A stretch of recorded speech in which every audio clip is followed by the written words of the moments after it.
Hey guys, Cruxal. Welcome to my part 2 of my Autoexec no bullshit video.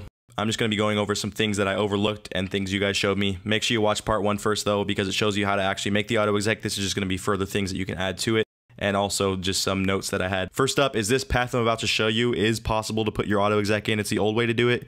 It does not get backed up via the cloud like my way, and if you have multiple users on your computer, like I said, you can't customize it between the two, so that's why I showed you my method, but that does work just as well. Also, I'm not going to be showing you anything that could risk a VAC ban. That'd be fucked up, and I wouldn't waste your time like that.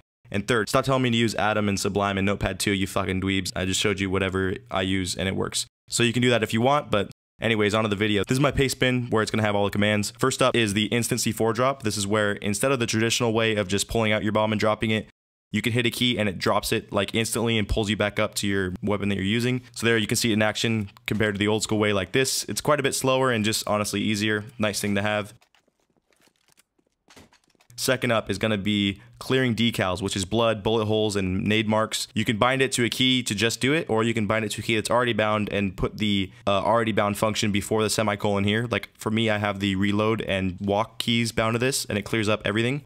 Next up is finding where C4 is planted in the smoke. You could bind a key here. I didn't have any footage of this, unfortunately, but it shows a little arrow where the bomb's planted when you turn it on for ninjas and shit like that. Also, use these settings instead of the ones I showed you yesterday if you want to use the HRTF engine, which was just added to the game. It's going to actually break the engine if you don't do it this way. Here's the proper files for the new CL Show Team equipment. Make sure you're binding a key to it. I just did the space key for jump and that, so you're obviously going to be jumping at some point in the game and it'll turn it on. As you can see, it goes over their heads and you can see it through wall what they're using.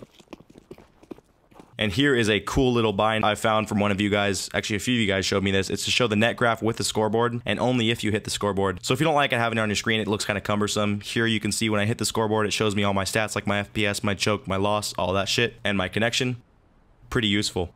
Now for the quick nade throws. These are going to cancel your nade throw animation so you can throw them back to back. It might not seem like big of a change, but it really is once you get the timing down. As you can see, here it is in action. I'm just popping nades after nades, and halfway through the throw animation, it gets canceled. There, when I switch to the smoke, you can see how much slower it is without it. And here's a simpler way to change your crosshair size. The reason I didn't show you guys this is because my way was more customizable, and while it may be more confusing to do, you can change it from your normal crosshair, which I like the look of. And next up is if you want to bind your keys to pull out any weapons or nades, I heavily suggest you do this instead of fucking scrolling like a goddamn silver. If you don't want to, you can fuck off, honestly. Everything next on this paste bin is made by NVLBG. He's a fucking god, I guess, and made all these cool ass binds. So here's the first one. You can ignore this whole section. It's just setting up this next bind. But you're going to want to bind a key for volume up and volume down, and it changes it by 10% increments. And it actually shows you in console what your current audio level is if you don't want to be going into your settings every time when you change that. Next up is to reduce the gun and scope bobbing during movement and during crouch. It's super useful, but note that this value is enforced by ESEA and ESEL for the bob cycle command, so make sure you're not changing that so you don't get banned or anything. But as you can see, while scoped and while moving, you move a lot less.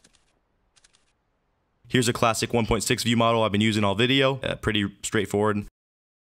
Now on to some really useful resources. First up is fonts by SBDDL. They're super easy to install. All these links at the bottom, don't copy and paste them into your Autoexec, just open them up and they'll have instructions to install them and everything. As you can see different fonts to use in your game and some examples in game of how it looks. Next up is made by the awesome Maxime, aka Banana Gaming, is the color text mod v3. It's how I get the rank number next to my name. You guys keep asking what the fuck that is. There you go. It has a lot of awesome features and I would definitely suggest it. Also made by Maxime is the radio commands v2. It just improves the radio commands and lets you do a lot of different functions. It's really cool to play around with. And lastly is the Vibrance GUI. It makes your game really vibrant, although it doesn't work for laptops currently. I'm not sure if they're going to add that functionality later. Really hoping I didn't overlook anything this time because I doubt there's going to be a need for a part 3. But before we depart, I did want to bring up my giveaway I'm starting for you guys. I'm giving away a field-tested Op Asimov and a minimal wear Op Hyper Beast. Giveaways are kind of bullshit in themselves, so that's why I'm saving this for the end of the video. But if you'd like to join and hopefully win, click the green link here or in the description or down in the comments or on my Twitter. Many different ways to enter, and I paid for this shit out of pocket, so if you complain about getting free skins out of money that I haven't even been paid by YouTube yet, fuck off. Thanks for watching.